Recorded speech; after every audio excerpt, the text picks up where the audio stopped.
Right, just going to take you through StaffTRAK Onboard. This is the onboarding checklist prepared by the Career Cafe. This is really aimed at small businesses, and it basically has 5 sections: before the start date, on the start date, start week, first month, second month. And it gives you a sort of set of structured activities, the sort of things you really need to do to make an effective onboarding session.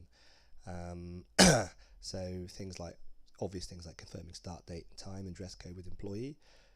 Technical things like telling them to bring in their payroll on the first day, their payroll details, bank details, P45, the copy of their passport or proof of eligibility to work in the UK. There's more other things like notifying their team, emailing their team, getting their workspace ready, and then beginning to construct a welcome pack.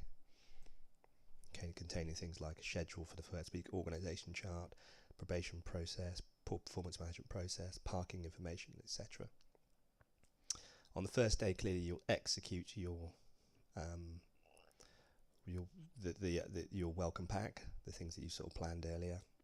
In the first week, you might be doing more things like setting up the probationary period. You might not want to do that on the first day. Setting up progress reviews, doing a new hire satisfaction survey.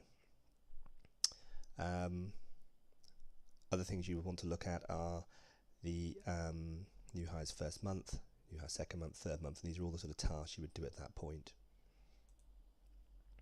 Here's a job description template which I mentioned in the first section. This is one of the things that can help you during the process. So pretty standard job description areas like job title, purpose, manager. Some interesting ones here are things like reporting lines, helps them to know who they're reporting to, gives them a sort of nice sense of how they fit into the organisation. Key relationships as well, so maybe they don't report to certain people, but they might have good relationships with important relationships with other people. Sometimes it's worth defining those. Flexibility clause is a good one, so if employees need to do work outside of their job description, this builds an expectation. Key performance indicators, it's a really good way to get your employee focused on what needs to be done from day one.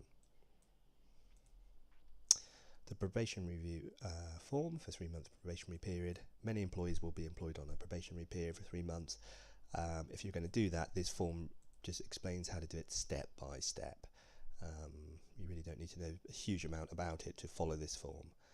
It just tells you everything: setting objectives, setting a development plan, how to assess it after 6 weeks, how to assess it again after 3 months, and helps you to make the decision and just make a structured sort of informed decision as to whether to extend the probationary period or if the employee has successfully passed it.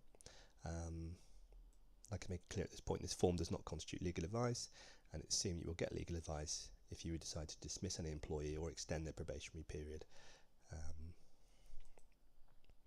Checking forms, these are effectively once they've got through the probationary period and they're an employee, then you should be reviewing performance on a sort of quarterly basis.